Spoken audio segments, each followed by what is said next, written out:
Ladies and gentlemen, in the Profaizer. Our National Association is a trade association, and we represent the 8,000 commercially owned parks in the United States.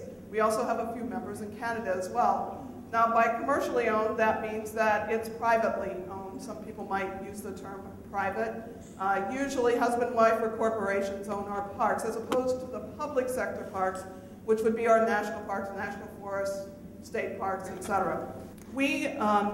Our charge is really kind of fourfold. We provide member benefits to our parks, and these are a lot of discount programs, propane insurance, health insurance, that sort of thing. We also provide education services, which is very important to our group. I'm going to speak about a couple of those specifically. We have a certified park operator program, which we have about 1,200 of our members actively involved in this ongoing education program. And we offer classes throughout the year at our various state association meetings, and also, of course, at our National Insights meeting being held this year in Kissimmee, Florida, at a brand new resort, Rosen's Shingle Creek Resort, November 30th to December 2nd. So if any of you want to just travel casually up that way, feel free to come. We have 32 affiliated state associations. We have a number of, there's probably about 7 other states that have associations that have chosen not to belong to the national. We have direct members in all of the other states. We also have a foundation, which is a 501c3 organization, and the charge of that foundation is mainly an educational charge. They support the ARVC education programs, and a very good organization. Also, we have the National School of RV Park and Campground Management, which I believe is the only school of its type, certainly here in the United States. And it is put on by park owners. It's been a school that's been in existence now for some 12 years, supported again by the Affinity Group and several other larger organizations. And here people come, park owners, wannabe park owners come and talk for a week. They have intensive courses. There is actually testing at the end of that period of time, and they can earn their initial CPO designation. ARVC is celebrating its 40th year of operation, not quite as long as your camping organization, but camping has certainly been around here in the U.S.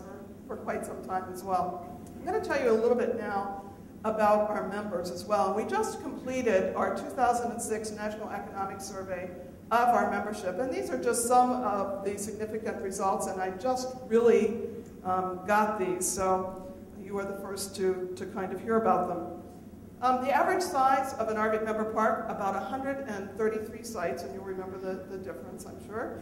And over 50% of our members have fewer than 100 sites or less.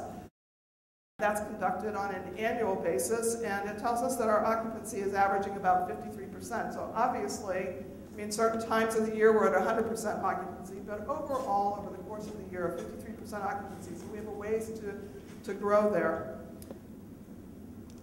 57% of our parks offer on-site rental units, and quite the majority of them really are cabins with restrooms and kitchenettes. And our cabins that we started to add were what we called the bare bones to begin with. Basically they had a light bulb hanging in the middle of the cabin and a very uncomfortable bed, and pretty much that was it. And now, of course, with everybody wanting a little more luxury and accommodations, we've added restrooms and kitchenettes to the cabins, which has become pretty much the standard. 33% of our rental units are trailers, which are those on-site accommodations that Robert was talking about. 89% of our members have a website. Sometimes that's surprising to me because, I don't know, they don't seem to use them very well.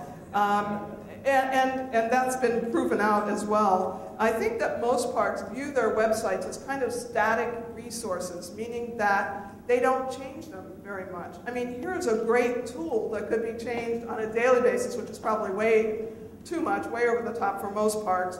But most of them, less than half of them, 42% as a matter of fact, update their websites not even maybe once a year. Half of the people can make reservation requests from their website, either through secure credit card transactions or other methods. And the other methods I think are pretty questionable. It should be done through secure credit card transactions. 81% of those with computers use theirs for reservation management. 55% use a computerized system for handling reservations, and 45% use software specifically designed for parks. 15%, amazingly, of all of our parks don't have computers.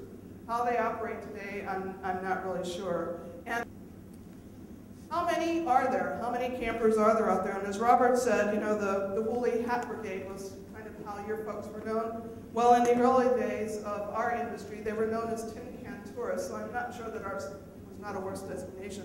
Unfortunately, some of them are still thought about that way as well.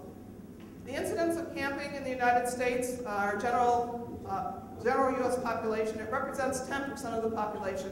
And just a week or so ago, we hit a milestone of 300 million people living in the United States. China scoffs at that, but we were happy to hit 300 million. And 10% of them, or 30 million of them, are people who have stayed in an RV park or campground in the past 2 years. Of that group, 4% of them are RVers. They own an RV and have taken an overnight trip in an RV park or campground. The effect of gasoline on travel behavior: people would camp closer to home, they would take fewer camping or RV trips. Some people said it wouldn't affect their travel at all, at least a third of them. And what we really found was that people just did that. They camped closer to home. They took like longer weekend trips, you know, from Friday through Monday, even sometimes including a Thursday as well.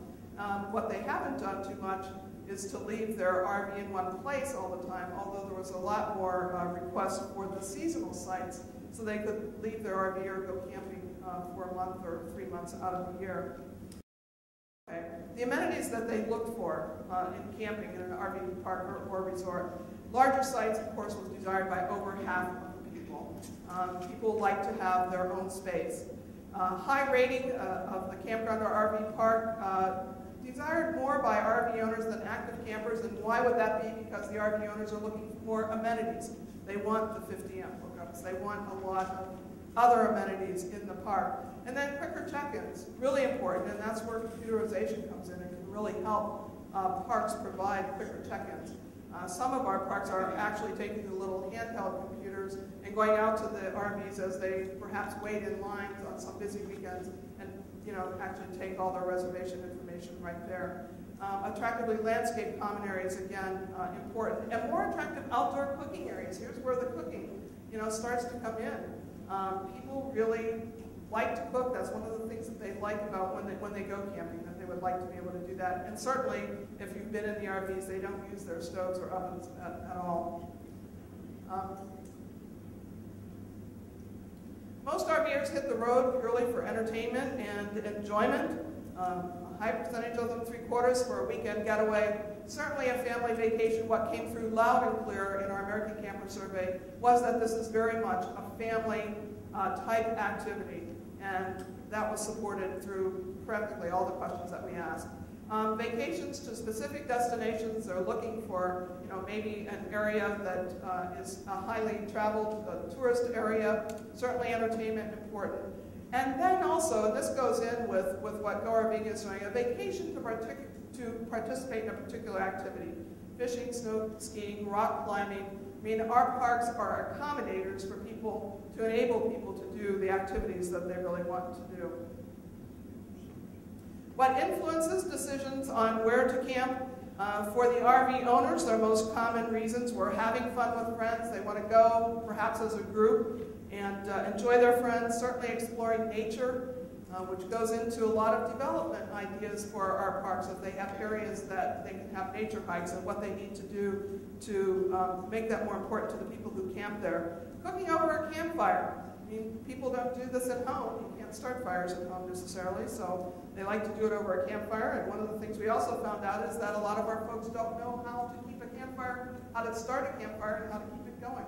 So some of our folks. For the RV owners, also the important facts to consider: location of the park, clean, high-quality restrooms. Even though they got restrooms in their RVs, they still want the park to have all of those amenities. And safety. And safety is showing up as a new amenity that people are searching for, and this is very much after 9/11. and all the issues with that. So people are thinking that going to a commercial park provides some safety aspects, security aspects for them. For active campers, important aspects to considering for parks are location, being close to nature. They like to go out and take their kids out into nature. Again, the clean, high-quality restrooms, safety, and near water. Water-oriented activities, very important to campers probably worldwide. And in our parks, some of the parks are adding a lot of those, luxury water-oriented activities, splash pools and wave pools and that sort of thing. What keeps people coming back?